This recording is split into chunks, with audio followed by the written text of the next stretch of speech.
Voltamos e agora vamos falar de Império Romano. Isso mesmo, estamos chegando na fase máxima de centralização do poder nas mãos do Otávio Augusto. Começamos aqui no finalzinho do século I a.C. e vamos com o Império Romano do Ocidente até o século V depois de Cristo. Vamos lá ver o que o Otávio fez? Para começar, ele vai criar novas classes sociais, mas não mais patrícios, clientes, plebeus, mas por critérios econômicos e não de nascimento. Essa modificação vai criar um monte de puxa-sacos do imperador romano. Outra coisa que ele vai fazer é reformar a cidade capital do império, a cidade de Roma. Ele vai mandar, inclusive, construir vários arcos do triunfo, que representavam as vitórias da expansão romana. Olha que coisa bonita também que ele mandou fazer. O prédio chamado Coliseu. Isso daqui tá vendo que são pessoinhas aqui embaixo, pessoinhas lá embaixo, pessoinhas vendo. Esse prédio ainda tá lá em Roma, né? Claro, muito destruído, mas ele também tem muito tempo, né? Foi construído no século I depois de Cristo. O que fazia-se dentro deste Coliseu, que é um grande anfiteatro, né? As lutas dos gladiadores. Os romanos adoravam as guerras, as lutas. E aqui eu tenho um mosaico, tá vendo? Com dois gladiadores guerreando. Essas lutas foram levadas para dentro do Coliseu quando ele ficou pronto no século I depois de Cristo. Vamos voltar aqui? Além de reformar a cidade, ele vai criar a política do pão e circo. Méritos para o Otávio Augusto. Muito sagaz. O que ele vai fazer? Ele percebeu que os plebeus estavam, né, reclamando por causa daqueles irmãos Graco, daquelas ideias de querer terra. E aí ele imaginou que se ele distraísse os plebeus dos problemas romanos, eles parariam de reivindicar as coisas dentro de Roma. E o que ele vai fazer? Ele vai abrir o Coliseu para os plebeus assistirem às lutas, e esse plebeu, além de assistir à luta, recebia uma porção de pão. Isso mesmo, lazer, entretenimento com comida, igual plebeu alienado. Os plebeus vão se distrair com as lutas, né, que vão assistir lá no Coliseu, as lutas dos gladiadores, vão gastar o seu tempo, ao invés de analisar política, criticar a sociedade romana, vão gastar o seu tempo pensando nas apostas que vão fazer para os gladiadores, com o pouco de dinheiro que tinham. Isso, aposta. Muitos romanos apostavam muito dinheiro dentro das lutas dos gladiadores, né? Os plebeus têm menos dinheiro, mas apostavam um pouco que tinham. E ainda ganhavam uma porção de trigo para fazer pão. Isso é a política do pão e circo, né? O entretenimento com o pão para literalmente tirar os plebeus dessas reclamações sociais que eles faziam. E isso é bom também para os escravos ficarem espertos, né? Escravo começa, dá indício de que é rebelde, pode ser um grande líder, de repente pode ser um novo Espartacus, liderar uma revolta, já joga lá na arena para ser literalmente morto numa batalha. Então, a política do pão e circo, ela auxilia na diminuição das revoltas plebeias, como também na diminuição das revoltas escravas. Roma está caminhando para sucesso, mas dá para melhorar. Porque o Otávio Augusto ele percebeu que Roma gastava muito recurso econômico, muito recurso de vida com as guerras de expansão. Ele achava que Roma já tinha um tamanho adequado, deveria parar de expandir e tomar conta do território que já tinha. Por isso, Otávio Augusto declara Pax Romana. Ele declarou, mas ninguém ouviu. Roma vai continuar se expandindo, tá? Roma se expande até o século II. Por volta de 140, 150 depois de Cristo, a gente tem o máximo das expansões romanas. Então ninguém ouviu neste momento Otávio, mas ele tinha razão. Por quê?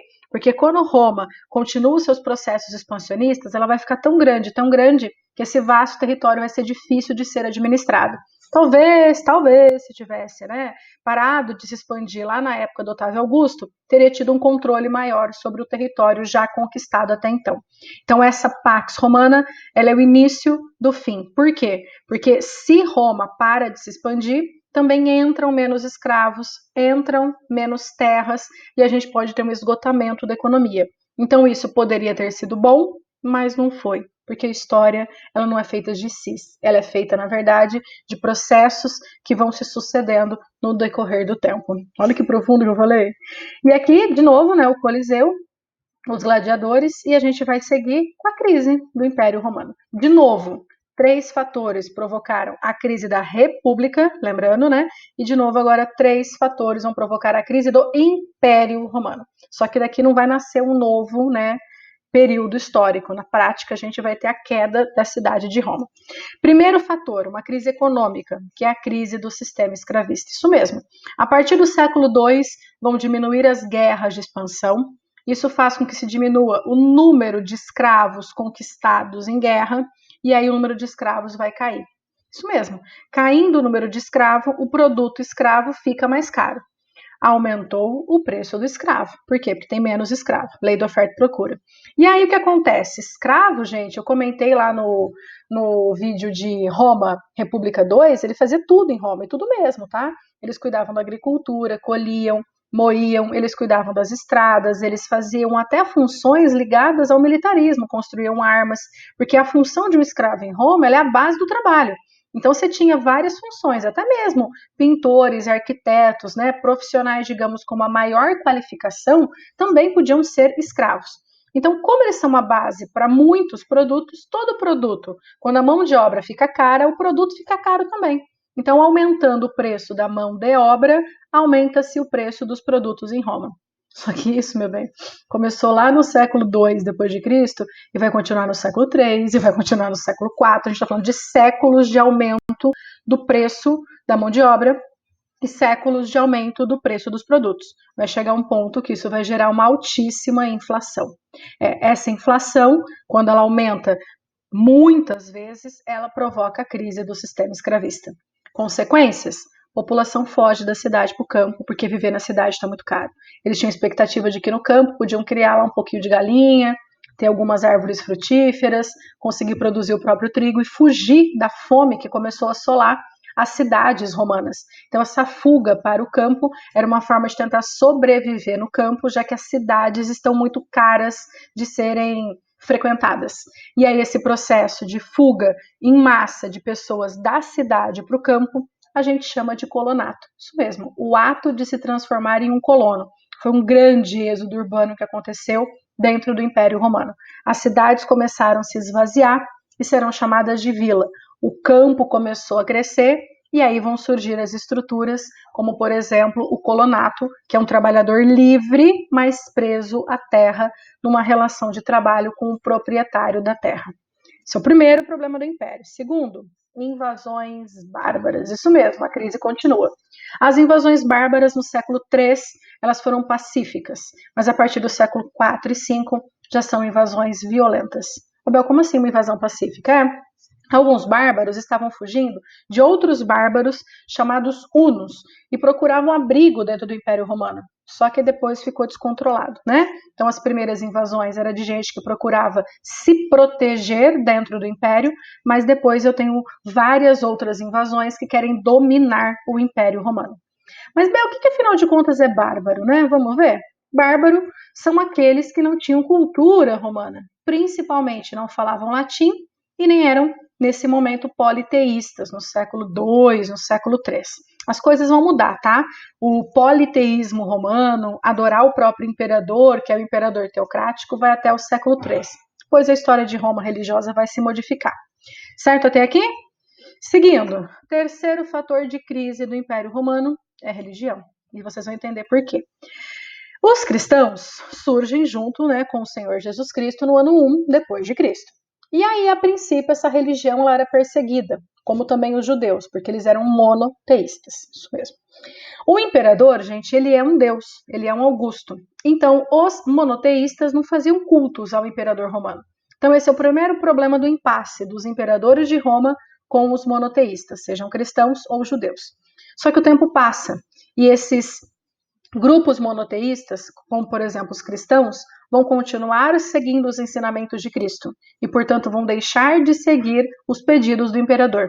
Aí eu tenho um atrito político e é aí que entra toda a história de perseguição aos cristãos. Perseguiram o próprio Jesus Cristo, colocaram lá na cruz e depois vão perseguir os apóstolos, que são os difusores das ideias cristãs, e vão perseguir muitos outros cristãos no século I, II e III.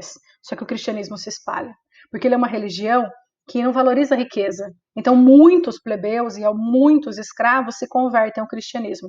Então, Roma ela passa por uma transição de politeísta na época da monarquia, da república e no início do império, para, a partir do momento que surge o cristianismo, muitos romanos se converterem ao monoteísmo cristão. E aí 12 apóstolos, 24, 1000, quando a gente chega no início do século IV, a maioria dos romanos já é de religião cristã. E aí não dá para perseguir a maioria. Por isso, o imperador Constantino, que está aqui no slide, no ano de 313 depois de Cristo, isso daqui é o início do século IV, ele deixa de perseguir os cristãos. A própria mãe dele era cristã, tá? Além dessa mudança que o Edito de Milão faz, Edito é um documento assinado pelo imperador, tá? A partir desse Edito de Milão, quando os cristãos deixam de ser perseguidos, o cristianismo dá um boom. Já era a maioria, mas ele vai bater quase que a totalidade dos romanos. Por isso, quando a gente chega no ano de 380, um outro imperador, o Teodósio, ele vai transformar o cristianismo na religião oficial com o Edito de Tessalônica. Isso, o cristianismo ele foi perseguido, mas em 380 torna-se a religião a ser seguida, a religião oficial. E aí isso é o que promove a ele problemas políticos.